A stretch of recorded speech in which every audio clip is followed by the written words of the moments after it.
Air travel को सबसे safe mode of transport माना जाता है, लेकिन अगर केबिन के अंदर पैसेंजर का बिहेवियर ही सेफ्टी को खतरे में डाल दे तो रूल्स कितने स्ट्रिक्ट हो जाते हैं। ये मामला इसी का बड़ा एग्जाम्पल है।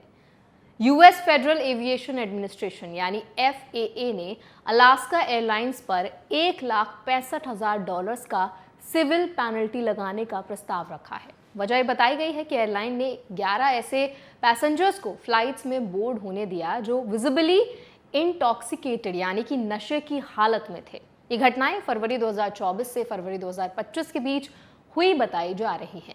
इस वीडियो में आज हम समझेंगे FAA के रूल्स क्या कहते हैं, एयरलाइन की रिस्पॉन्सिबिलिटी क्या होती है, इंटॉक्सिकेटेड पैसेंजर्स को लेकर एविएशन लॉ कैसे काम करता है और इससे पैसेंजर्स और स्पेसिफिकली इंडियंस जो US ट्रैवल करते हैं उन्हें क्या सीख मिलती है। तो चलिए फिर जल्दी से वीडियो को शुरू करते हैं। हाय, मेरा नाम है वर्षा दुबे और आप मुझे देख रहे हैं NBT टेक एड पर।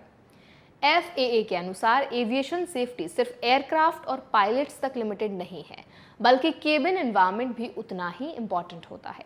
फेडरल एविएशन रेगुलेशंस के सेक्शन 121.575 के तहत किसी भी एयरलाइन को ऐसे पैसेंजर्स को बोर्ड करने की अनुमति नहीं है जो विजिबली इंटॉक्सिकेटेड हों।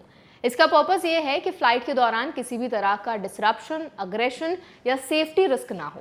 FAA ने जांच में पाया कि अलास्का एयरलाइंस ने ऐसे 11 अलग अलग केसेस में रूल का पालन नहीं किया जहां पैसेंजर्स क्लियरली नशे में दिखाई दे रहे थे, लेकिन फिर भी उन्हें बोर्ड कर लिया गया। FAA का कहना है कि एयरलाइंस की लीगल रिस्पॉन्सिबिलिटी होती है कि बोर्डिंग गेट पर ही पैसेंजर बिहेवियर को मॉनिटर किया जाए। इसी वजह से गेट एजेंट्स और फ्लाइट अटेंडेंट्स को ट्रेन किया जाता है कि वो इंटॉक्सिकेशन के साइंस पहचान सकें। इसमें स्लर्ड स्पीच, वॉकिंग में imbalance, unusual emotional behaviour, glazed eyes या स्ट्रॉन्ग एल्कोहल स्मेल जैसे इंडिकेटर्स शामिल होते हैं। कई एयरलाइंस इंटरनली ट्रिप फ्रेमवर्क भी यूज करते हैं जिसमें टोन, रिएक्शंस, इम्पेयरमेंट और पर्सनालिटी ऑब्जर्व करके पैसेंजर की स्थिति समझी जाती है। अगर कोई पैसेंजर विजिबली इंटॉक्सिकेटेड पाया जाता है तो एयरलाइन उसे बोर्डिंग से रोक सकती है।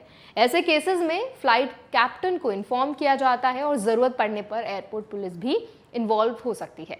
एक इंपॉर्टेंट पॉइंट ये भी है कि ऐसे पैसेंजर्स को टिकट रिफंड नहीं भी मिल सकता है और फ्यूचर में FAA की तरफ से एडिशनल एक्शन भी हो सकता है। अलास्का एयरलाइंस ने इस मामले में कहा कि उन्होंने FAA इन्वेस्टिगेशन में पूरा कोऑपरेशन दिया और अब उन्होंने ट्रेनिंग और स्क्रीनिंग प्रोसेस को और स्ट्रिक्ट किया है ताकि गेट एजेंट्स और क्रू मेंबर्स बेहतर तरीके से इंटॉक्सिकेटेड पैसेंजर्स को आइडेंटिफाई कर सकें। यानी एयरलाइंस अब बोर्डिंग से पहले ज्यादा स्ट्रिक्ट बिहेवियरल चेक्स कर रही हैं। FAA सिर्फ इसी एयरलाइन पर नहीं रुका है।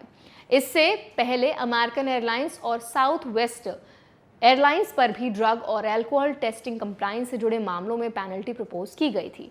इसका मतलब साफ है कि US एविएशन सिस्टम में सेफ्टी रूल्स को लेकर एनफोर्समेंट काफी स्ट्रिक्ट हो रहा है और हर सेफ्टी सेंसिटिव पोजीशन पर जीरो टॉलरेंस अप्रोच रखा जा रहा है। अब यहाँ सबसे जरूरी बात इंडियन पैसेंजर्स और US ट्रैवल करने वाले लोगों के लिए है। US एविएशन रूल्स बहुत स्ट्रिक्ट हैं और बोर्डिंग से लेकर इन फ्लाइट बिहेवियर तक हर चीज मॉनिटर की जाती है। अगर कोई पैसेंजर इंटॉक्सिकेटेड पाया जाता है तो उसे सिर्फ ट्रैवल डिनाई ही नहीं किया जाता बल्कि फ्यूचर ट्रैवल रिकॉर्ड्स पर भी असर पड़ सकता है। इसीलिए ट्रैवल से पहले अल्कोहल कंजम्पशन या बिहेवियर कंट्रोल को लेकर एक्स्ट्रा कॉशन रखना जरूरी होता है। एयरलाइंस का ऑफिशियल स्टैंड ये भी है कि पैसेंजर्स का सेफ ट्रैवल सिर्फ एयरक्राफ्ट की रिस्पॉन्सिबिलिटी नहीं है बल्कि पैसेंजर्स का बिहेवियर भी इक्वली इंपॉर्टेंट है।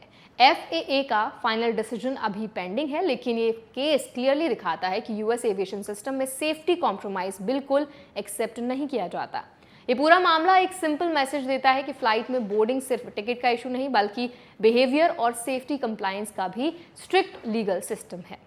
तो आई होप ये वीडियो आपके लिए हेल्पफुल रहा होगा। अब इस पूरे वीडियो पर आपका फीडबैक क्या है कमेंट्स में जरूर शेयर करें। ऐसे और वीडियोस के लिए हमारे चैनल NBT टेक एड को भी जरूर सब्सक्राइब करें।